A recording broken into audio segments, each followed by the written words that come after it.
Now, as we have discussed about different bacterial causes of the gastroenteritis such as E. coli, Shigella, etc., now it's time to discuss some of the viral causes of the gastroenteritis. Although this topic is not so important, but you should remember because this may be asked as short note, and this topic is also very small, so you can go through it once before going to the exam. So the question arises that what is the most common cause of the viral gastroenteritis? So it is nothing but the rotavirus. In fact, in the children, in the infants, and in neonates, the most common cause of gastroenteritis is nothing but the rotavirus only. Now, after the rotavirus, the second most common cause is the adenovirus. Now, some of the important points about rotavirus that you should remember are like the rotavirus is a double-stranded RNA virus. It has got a wheel-shaped capsid. It has got icosahedron symmetry, and it is a non-enveloped virus. So if you want to remember it in a single sentence, then you can remember like rotavirus is a non-enveloped double-stranded RNA virus. Okay, so this is in short about the introduction part of the rotavirus. Now coming to the pathogenesis. So pathogenesis, as in all other cases of the gastroenteritis, the pathogenesis begins with the entry of the pathogen into the body. So in this case of the viral gastroenteritis, the mode of transmission is also the fecal-oral route, as in all other cases of the gastroenteritis, be it bacterial or the parasitics. Okay, so here also the mode of transmission is the fecal-oral route only.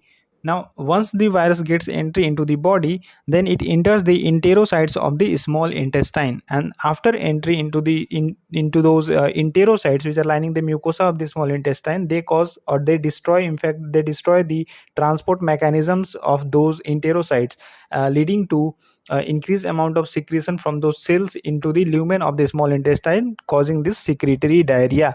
Now generally the mothers come to the doctors with their children with the complaint of the the diarrhea, watery diarrhea, vomiting, abdominal pain. So these are the clinical features that you see with the case of the rotavirus diarrhea or the viral gastroenteritis. So mother will come with these clinical features. Okay, so these are the clinical features of the viral gastroenteritis caused by the rotavirus. Now you have to diagnose the case. So for diagnosis, first you have to collect the specimen, and here, as the most common symptom is the watery diarrhea, so you have to collect the fresh stool as your specimen, and then you have to send it for the electron microscopy. So in the electron microscopy, we see the characteristic structure of the rotavirus, that is the multiple wheel shaped viruses with spokes around the hub. Okay, so there are spokes around the hub which appears as if as it is a wheel. Okay, so that is the electron microscopy structure of the rotavirus. In fact, that is the very characteristic structure that the rotavirus possesses. Next, what you can do is the RT-PCR. So in the RT-PCR, the diagnosis is done at the genetic level. So it detects the RNA of the rotavirus, and in fact this is the most specific also. So RT-PCR can be done, plus the viral antigen detection can be done in this tool by the latex agglutination or the ELISA. Okay, so these are some of the methods by which the diagnosis of the rotavirus gastroenteritis can be done in the laboratory. Now the most important part of this lecture is this vaccine part. Okay, or in fact this prevention part. Suppose they ask you about to write about the prevention of the rotavirus gastroenteritis in a community, then you have to first write the general measures like hand hygiene, sanitary methods, then the mother hygiene, then the fetal hygiene. So everything, all those things should be written first in the general measures, and then you have to write the vaccine also.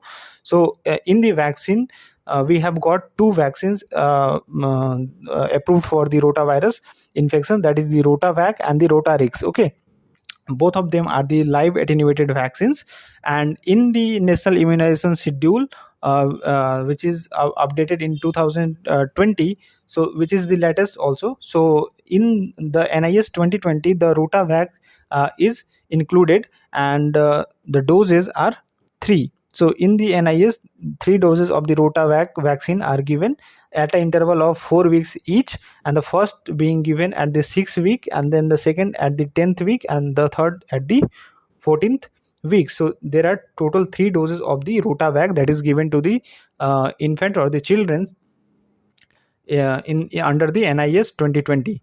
Now there is one more vaccine for the Rota virus, which is given in 2 doses, that is Rotarix. So Rotarix, the approved doses are 2 doses. Those 2 doses are also given at an interval of 4 weeks. So first being given at the 6 weeks, and the second one is given at the 10 weeks. Now this is the most important part of this lecture. Okay, please remember this vaccine schedule of this the rotavirus infection, to prevent this rotavirus infection. And of these two, this is most important. Okay, this Rotavac part is more important because it is included in the NIS 2020, National Immunization Schedule 2020. So this is a very small topic, you can remember it. You can just go through it once before going to your exams, because a short note may come from this topic. Okay, and in fact the teachers may ask about this vaccine part also. Okay, so that's all about this viral gastroenteritis. Next we will see about the food poisoning.